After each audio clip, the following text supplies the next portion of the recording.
Everyone, स्वागत है आपका हमारे चैनल एसएससी बुक एसबी में। आज हम अपनी योद्धा सीरीज़ में देखने वाले हैं हिस्ट्री की 11वीं क्लास, जो कि टॉपिक होने वाला है हमारा खिलजी वंश। तो चलिए अपनी वीडियो को स्टार्ट करते हैं।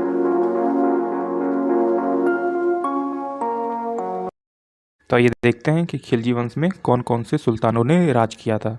तो खिलजी वंश स्टार्ट होता है 1290 ईस्वी से 1320 ईस्वी तक। तो आप ये डेट याद रखेंगे कि 1209 ईस्वी से 1320 ईस्वी तक खिलजी वंश का शासन था। तो खिलजी वंश ने दिल्ली सल्तनत पर 1290 से 1320 ईस्वी तक लगभग 30 वर्षों तक शासन किया था, और जिसमें कि उनके जो प्रमुख 4 सुल्तान थे उनके जो नीचे नाम लिखे गए हैं, आप इन्हें भी याद रखेंगे क्योंकि ये एग्ज़ाम्स में ज़्यादातर पूछे जाते हैं। तो पहला जो है वो जलालुद्दीन फिरोज खिलजी था, जिन्होंने 1290 से 1296 तक अपना शासन किया। फिर उसके बाद है अलाउद्दीन खिलजी, जो कि 1296 से 1316 तक इसने अपना शासन किया। फिर कुतुबुद्दीन मुबारक खिलजी, जो 1316 से 1320 ईस्वी तक था। फिर उसके बाद आता है लास्ट हमारा नसीरुद्दीन खुसरो शाह, जो कि 1320 तक था। तो आप इन चारों सुल्तानों का जो नाम है वो याद रखेंगे, और इन्होंने कब शासन किया वो समय भी याद रखेंगे। जैसे जलालुद्दीन फिरोज खिलजी ने 1290 से 1296 तक किया। फिर उसके बाद आता है अलाउद्दीन खिलजी, जो 1296 से 1316 के बीच में था। फिर कुतुबुद्दीन मुबारक खिलजी, जो 1316 से 1320 तक। और फिर लास्ट में नसीरुद्दीन खुसरो शाह, जो 1320 तक था। अगला है खिलजी अफ़गानिस्तान के हेलमंद नदी के तटीय क्षेत्रों खल्ज क्षेत्र में रहने वाली जाति थी। तो आप याद रखेंगे कि खिलजी जो है वो अफ़गानिस्तान के हेलमंद नदी के तटीय क्षेत्रों खल्ज क्षेत्र की रहने वाली जाति हुआ करती थी। आइए देखते हैं अब जलालुद्दीन फिरोज खिलजी, जो कि 1290 से 1296 तक था। तो जलालुद्दीन फिरोज खिलजी को किस और नाम से जाना जाता है? तो मलिक फिरोज के नाम से भी इसे जाना जाता है। तो आप इनका नाम याद रखेंगे कि जलालुद्दीन फिरोज खिलजी को मलिक फ़िरोज़ के नाम से भी जाना जाता है। नीचे हम देखेंगे जलालुद्दीन फ़िरोज़ खिलजी ने क्यूमर्श की हत्या कर खिलजी वंश की नींव 13 जून 1290 में डाली थी। तो आप इसे याद रखेंगे कि जलालुद्दीन फ़िरोज़ खिलजी ने क्यूमर्श की हत्या कर खिलजी वंश की नींव जो डाली थी वो 13 जून 1290 में जो इसकी स्थापना की थी।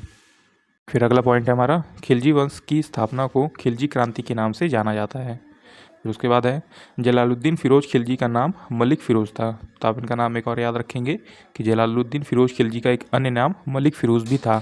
फिर अगला पॉइंट देखते हैं, उसने अपनी राजधानी किलोकरी, जो दिल्ली के पास है, वहाँ पे बनाया था। तो आप इसको याद रखें कि जो मलिक फ़िरोज़ या फिर जलालुद्दीन फिरोज खिलजी की जो राजधानी थी, उसने अपनी राजधानी किलोकरी, जो दिल्ली के पास वाली जगह है, वहाँ पर बनाया था। अगला पॉइंट है हमारा, किलोकरी को कुके बाद ने बनवाया था।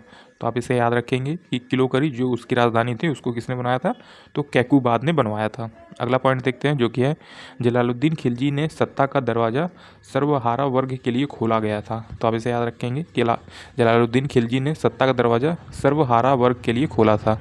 फिर अगला है जलालुद्दीन खिलजी भारतीय इतिहास में नवीन मुसलमान कहा जाता था। तो आप इनको याद रखें कि जलालुद्दीन खिलजी जो है वो भारतीय इतिहास के नवीन मुसलमानों के रूप में इन्हें जाना जाता था। तो आपने इन्हें याद रखा कि इनका नाम था जलालुद्दीन फिरोज खिलजी। इन्होंने ही क्या है कि खिलजी वंश की स्थापना रखी, मतलब खिलजी वंश की स्थापना की। जो क्यूमर्स की हत्या कर खिलजी वंश की इन्होंने स्थापना की कब? 13 जून 1290 में।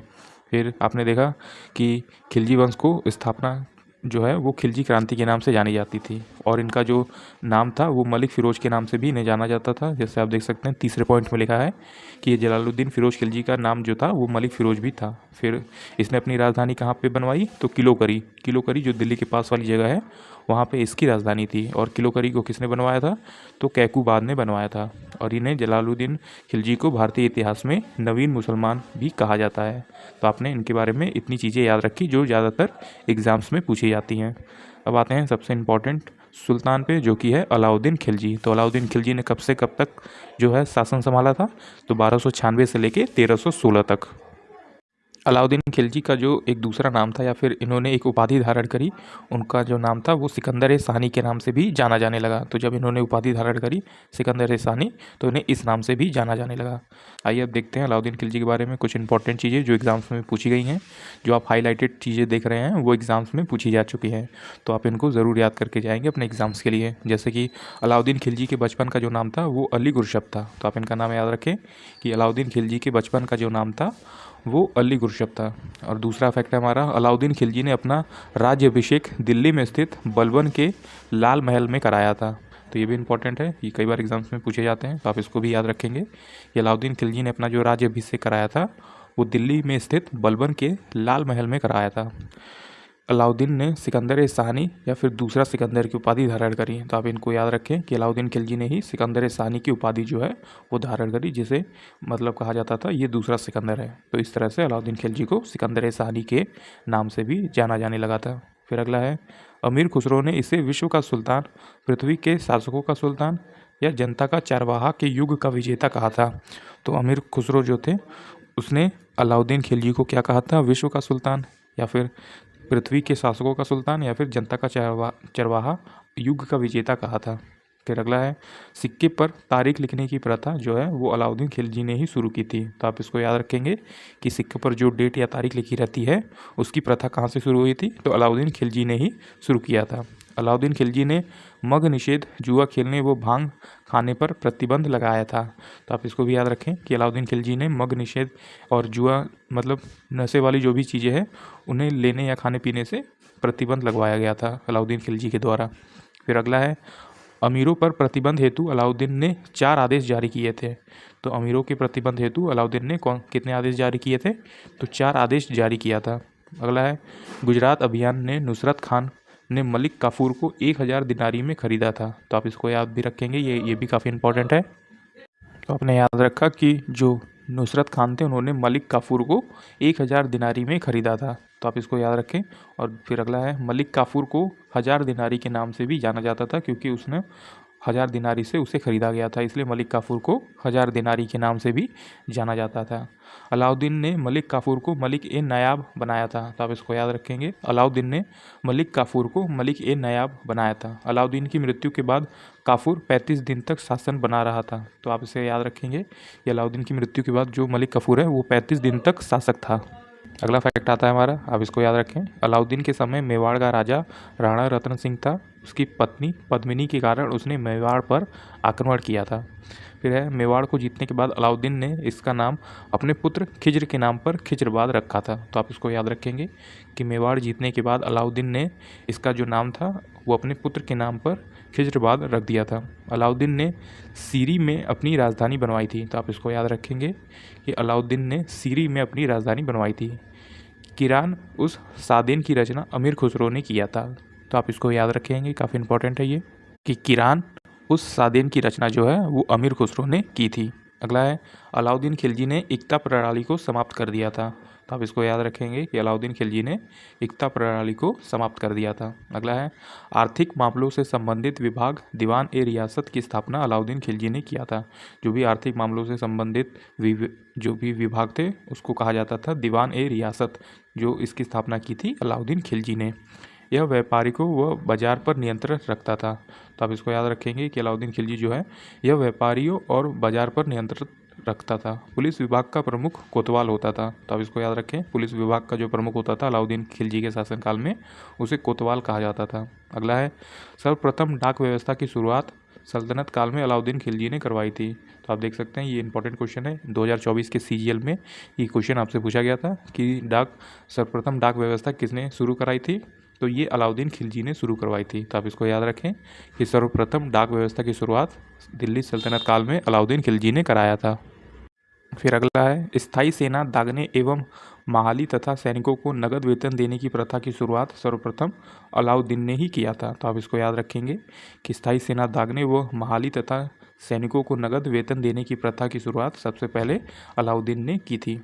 फिर अगला है, बाजार नियंत्रण की पद्धति सर्वप्रथम अलाउद्दीन खिलजी ने शुरू की। बाजार के अधीक्षक और शासन ए मंडी कहते थे। तो आप इसे याद रखेंगे कि बाजार के जो अधीक्षक थे उसे शासन ए मंडी के नाम से भी जाना जाता था। अगली इंपॉर्टेंट चीज़ें देखते हैं जो कि है, खिलजी पैदावार का 50% अर्थात 1/2 खराज वसूलता था। मतलब कि जो भी फसल होती थी उसका आधा फसल खिलजी को देना पड़ता था।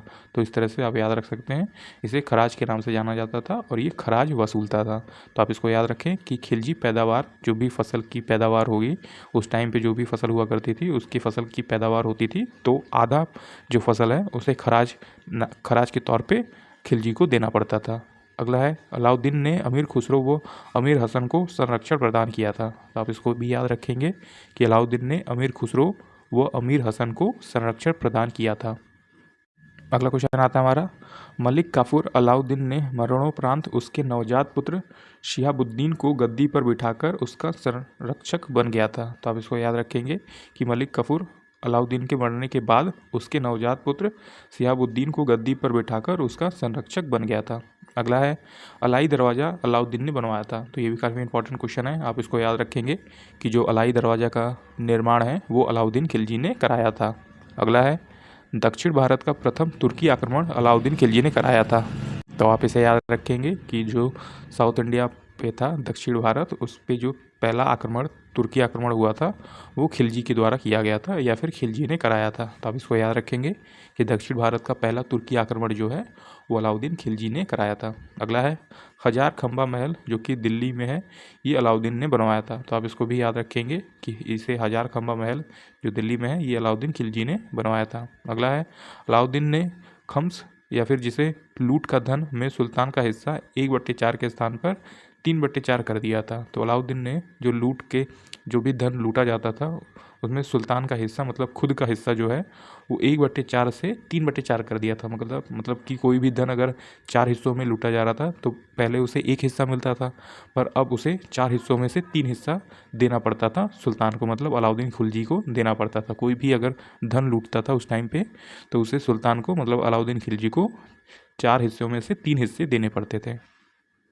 अगला है, जमैयत खाना मस्जिद का निर्माण अलाउद्दीन ने कराया था। तो आप इसको भी याद रखें कि जमैयत खाना मस्जिद का निर्माण अलाउद्दीन ने कराया था। अगला है, अलाउद्दीन ने मलिक याकूब को दीवान रियासत नियुक्त किया था। और दीवान रियासत क्या देखता था, तो आर्थिक मामले देखते थे। तो आप इसको याद रखेंगे कि अलाउद्दीन ने मलिक याकूब को दीवान रियासत को नियुक्त किया था। अगला है, अलाउद्दीन ने 2 नवीन वसूल कर थे। तो अलाउद्दीन के 2 नवीन वसूल कर थे जो कि है चराई कर जो पशुओं पर होता था और घड़ी कर जो कि घर व झोपड़ी पे होता था। तो आप इसको दोनों कर को याद रखेंगे कि चराई कर किससे संबंधित था, तो पशुओं से संबंधित था, और घड़ी या फिर घड़ी कर जो है वो घर व झोपड़ी से संबंधित था। अगला है, अलाउद्दीन खिलजी के काल में 6 बार मंगोल आक्रमण हुआ था, लेकिन अलाउद्दीन ने सफलतापूर्वक उनका सामना किया था। मतलब कि अलाउद्दीन खिलजी के शासनकाल में जो 6 बार मंगोलों ने आक्रमण किया था पर अलाउद्दीन उनसे जीत गया था। अगला देखते हैं जो कि है, खिलजी शासकों के द्वारा संचालित सिक्के में तांबे के सिक्के प्रमुख थे। तो आप इसको याद रखेंगे, ये खिलजी के शासनकाल में जो सिक्के चलाए थे उसमें तांबे के सिक्के प्रमुख हुआ करते थे। इन सिक्कों को सुल्तान द्वारा संचालित किया जाता था। जो सिक्के चला करते थे अलाउद्दीन खिलजी के शासनकाल में वो सुल्तान के द्वारा संचालित हुआ करते थे।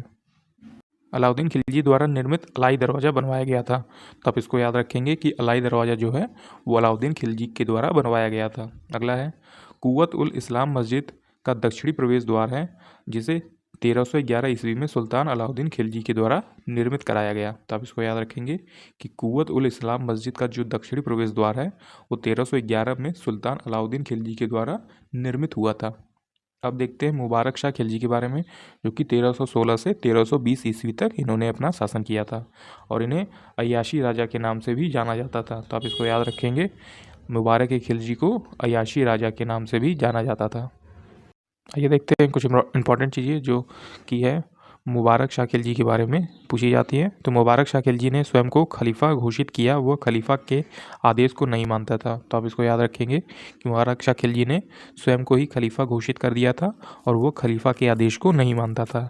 यह दरबार में नग्न होकर दौड़ता, वो स्त्रियों के कपड़े भी पहना करता था। तो आप इसको याद रखेंगे कि ये स्वयं को खलीफा मानता था और जो भी खलीफा थे उनके आदेश को फॉलो नहीं करता था। यही बहुत अय्याश किस्म का राजा हुआ करता था। और मुबारक खिलजी की हत्या खुसरो शाह ने की गई थी।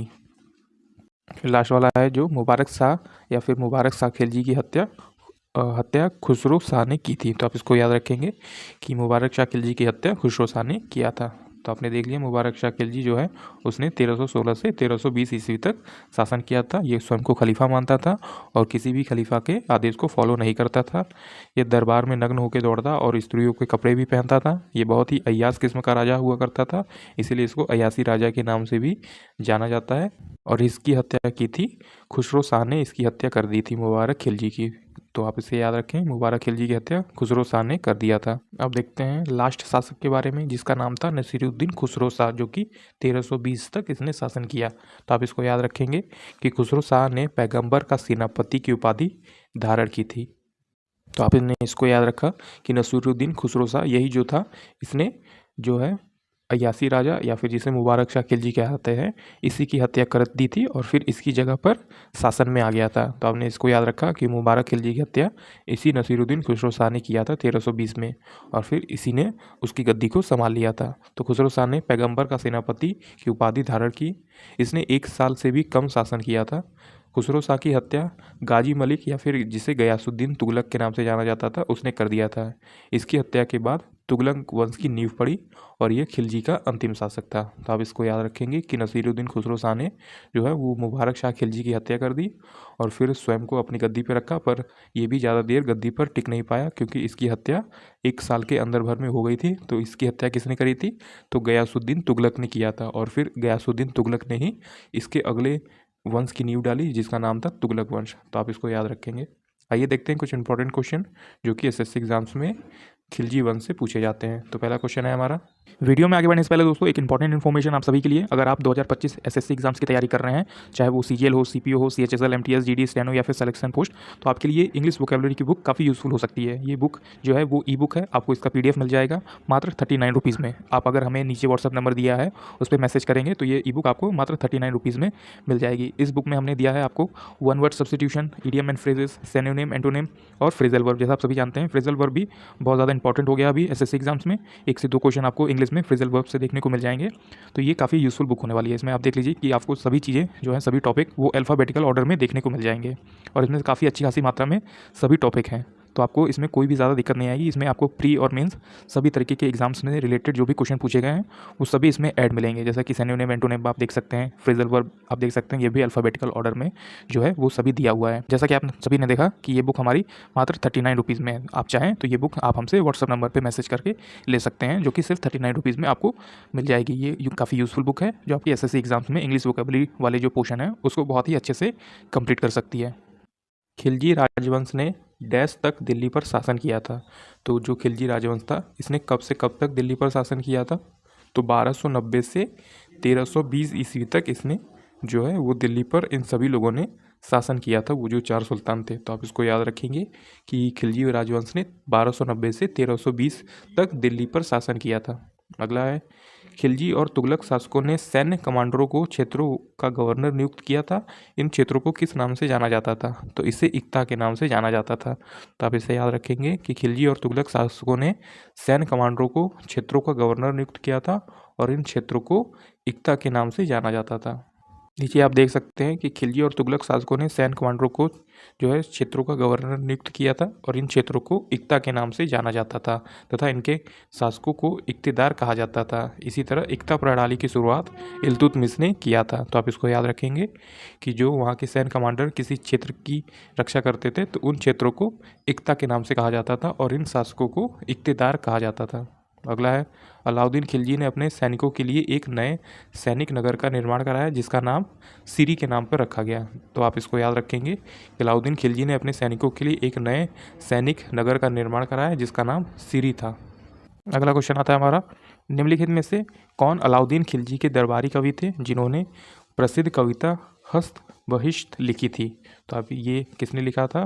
तो ये अमीर खुसरो ने लिखा था। तो आप नीचे देख सकते हैं अमीर खुसरो ने हस्त बहिश्त कविता लिखी। अमीर खुसरो अलाउद्दीन खिलजी के दरबारी कवि थे और अमीर खुसरो का जो वास्तविक नाम था वो अबुल हसन था। तो आप इसको याद रखेंगे, ये काफ़ी इंपॉर्टेंट क्वेश्चन यहाँ से पूछे जाते हैं कि जो अमीर खुसरो का वास्तविक नाम था वो अबुल हसन था और जो अबुल हसन या फिर अमीर खुसरो है इन्होंने प्रसिद्ध कविता हस्त बहिश्त लिखी थी। अगला है, अलाउद्दीन खिलजी द्वारा लगाया गया खराज कर किसान की उपज के लगभग %% हिस्से के बराबर होता था। तो ये कितना परसेंट हुआ करता था? तो ये 50% के बराबर हुआ करता था। तो आप इसे याद रखेंगे कि अलाउद्दीन खिलजी द्वारा लगाया गया खराज कर किसान की उपज के लगभग 50% हिस्से के बराबर होता था। मतलब किसान उस समय जो भी फसल की खेती करता था उस फसल का 50% हिस्सा जो है वो अलाउद्दीन खिलजी को देना पड़ता था उस किसान को। अगला क्वेश्चन देखते हैं, डैश खिलजी वंश का प्रथम शासक था? तो जलालुद्दीन फिरोज खिलजी जो है वो खिलजी वंश का प्रथम शासक हुआ करता था। तो आप इसको याद रखेंगे कि जलालुद्दीन फिरोज खिलजी खिलजी वंश का प्रथम शासक हुआ करता था। अगला क्वेश्चन देखते हैं जो कि है, निम्नलिखित में से कौन सा स्मारक खिलजी राजवंश के द्वारा बनवाया गया था? तो ये अलाई दरवाज़ा जो है ये खिलजी राजवंश के द्वारा बनवाया गया था। तो आप इसको याद रखेंगे कि खिलजी राजवंश के द्वारा क्या बनवाया गया था? तो अलाई दरवाज़ा बनाया गया था। और किसके द्वारा बनवाया गया था? तो ये बनवाया गया था अलाउद्दीन खिलजी के द्वारा इसे बनवाया गया था, जो कि दिल्ली में मौजूद है। अगला क्वेश्चन देखते हैं जो कि है, मध्यकालीन भारतीय शासकों में से कौन अपनी बाजार नियंत्रण नीतियों के लिए जाना जाता था? तो ये अलाउद्दीन खिलजी था, जो अपनी बाजार नियंत्रण नीतियों के लिए जाना जाता था। तो आप इसको याद रखेंगे कि अलाउद्दीन खिलजी जो है वो अपनी बाजार नियंत्रक नीतियों के लिए जाना जाता था। अगला है, अलाउद्दीन खिलजी के शासन काल में निम्नलिखित में से कौन राज्यपाल था? तो ये काफ़ी इंपॉर्टेंट क्वेश्चन है, आप इसको याद रखेंगे। ये कौन था? तो ये गयासुद्दीन तुगलक था। तो आप इसको याद रखेंगे कि गयासुद्दीन तुगलक जो है वो अलाउद्दीन खिलजी के शासन काल में उनका राज्यपाल था। और फिर इसने ही, जो गयासुद्दीन तुगलक था, इसने जो खिलजी वंश के लास्ट शासक था नसीरुद्दीन खुसरो शाह, उसकी हत्या करके तुगलक वंश की स्थापना की थी। तो आप इसको याद रखेंगे कि अलाउद्दीन खिलजी के शासन काल में जो इनका राज्यपाल था गयासुद्दीन तुगलक हुआ करता था। अगला क्वेश्चन आता है हमारा, पहला मुस्लिम शासक कौन था जिसका साम्राज्य भारत के सुदूर दक्षिण सहित लगभग संपूर्ण भारत में फैला था? तो ये कौन था? ये अलाउद्दीन खिलजी था, जिसका जो साम्राज्य है वो दक्षिण भारत तक भी फैला हुआ करता था। अगला क्वेश्चन देखते हैं, गुजरात के वाघेला राजवंश का वो अंतिम शासक कौन था जिसकी हार के बाद अलाउद्दीन खिलजी को राज दिया गया था? तो वो करण देव थे। जैसे कि आप नीचे देख सकते हैं, गुजरात के वाघेल राजवंश का अंतिम शासक करण देव था, जिसने वर्ष 1298 में अलाउद्दीन खिलजी ने अपनी सेना सहित गुजरात पर आक्रमण किया, जिसमें वाघेला राजवंश के अंतिम राजपूत राजा करण देव की हार हुई और अलाउद्दीन खिलजी ने गुजरात को अपने साम्राज्य में मिला लिया था। तो आप इसको याद रखेंगे कि अलाउद्दीन खिलजी जब गुजरात पर आक्रमण करने गया तो वहाँ का जो अंतिम राजा था वो उसका नाम करण देव था। अगला है, दिल्ली का दूसरा शहर सिरी डैश द्वारा बनवाया गया था? तो अलाउद्दीन खिलजी के द्वारा बनवाया गया था। तो आप इसको याद रखेंगे कि दिल्ली का जो दूसरा शहर सिरी है वो अलाउद्दीन खिलजी के द्वारा बनाया गया था। नीचे देख सकते हैं कि अलाउद्दीन खिलजी ने 6 शासकों में से अलाउद्दीन खिलजी ने 1304 में मंगेलों से अपनी सुरक्षा के लिए राजधानी सिरी में स्थापित की। उसने कुतुब मीनार से ऊंची एक मीनार जिसका नाम है विजय मीनार का निर्माण भी आरंभ करवाया था, लेकिन वो पूरा नहीं हो रहा, पूरा नहीं हो पाया। उसने सिरी नगर की जल आवश्यकताओं की पूर्ति के लिए एक जलाशय का निर्माण कराया जिसे हौज ए खास के नाम से भी जाना जाता है। और जो ये विजय मीनार है ये आज भी दिल्ली में मौजूद है, वो कुतुब मीनार के थोड़े से पास में ही स्थित है। ये उससे सोचता था कि कुतुब मीनार से भी एक ऊंची मीनार बनवाया जाए ताकि इसका नाम हो सके, पर वो निर्माण है वो पूरा नहीं हो पाया, मतलब आरंभ हुआ था पर पूरा नहीं हो पाया था। और फिर इसने सिरी नगर की जल आवश्यकताओं की पूर्ति के लिए एक जलाशय बनवाया जिसको हौज ए खास के नाम से भी जाना जाता है। तो आपने देखा दिल्ली का दूसरा शहर सिरी वो अलाउद्दीन खिलजी ने बनवाया था। अगर आपने हमारी यहाँ तक वीडियो देख ली है तो हमारे इस वीडियो को एक लाइक ज़रूर कर दीजिएगा और अपने आने वाले एसएससी एग्ज़ाम्स के लिए हमारे चैनल एसएससी बुक एसबी को भी ज़रूर सब्सक्राइब कर लीजिएगा। हम ऐसे ही यूज़फुल वीडियो लेके आते रहते हैं जो कि आपको एसएससी के एग्ज़ाम्स में काफ़ी हेल्प करेगी, आपके एग्ज़ाम्स टाइम्स में काफ़ी हेल्प कर सकती है। तब तक पढ़ते रहिए और हमेशा अपने लक्ष्य की तरफ आगे बढ़ते रहिए।